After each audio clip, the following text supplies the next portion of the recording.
বিষয়টা ছিল গত ফেব্রুয়ারি মাসের 3 তারিখ আসামে দুজন লোক নিখোঁজ হয়। প্রথমে আসাম পুলিশ জিডি এন্ট্রি করেছিল 9 তারিখ বোধহয়। তারপরে একটা স্পেসিফিক কেস রেজিস্ট্রেশন করা হয় 14 তারিখ আসাম পুলিশে, কিডন্যাপিং কেস। তো বিষয়টা মোস্ট প্রবাবলি কোনো মানি ট্রানজ্যাকশান নিয়ে। তো আসাম পুলিশ আমাদের এখানে দুবার এসেছিলেন। যারা অপহৃত হয়েছিলেন তারা দুজনের নাম আলামউদ্দিন আর ফৈয়াজউদ্দিন। এদের বাড়ি আপনার বাহাদুরপুর, পাথাকান্দি পিএসের আন্ডারে। তো আসাম পুলিশ 15 তারিখ ফেব্রুয়ারি মাসের এবং ফেব্রুয়ারি মাসের 22 তারিখ আমাদের এখানে এসেছিলেন।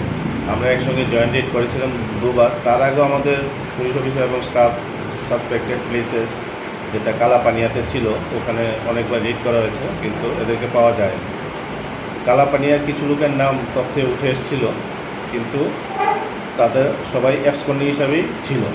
গতকাল একটা বোধহয় যারা কিডন্যাপিং পার্সন ছিল তাদের কাছে হয়তো বা কোনো একটা ইনফরমেশন ছিল যে ওই দুজন লোক বিশাল করে তাদের সঙ্গে যোগাযোগ করছে যে কিছু একটা ট্রানজ্যাকশনের ম্যাটার নিয়ে। সেই অনুযায়ী যারা কিডন্যাপিং পার্সন ছিলেন ওদের আত্মীয় স্বজন ও লোকাল কিছু লোকের সঙ্গে যোগাযোগ করে এবং তারপর বিশালগড় পুলিশের শরণাপন্ন হয়।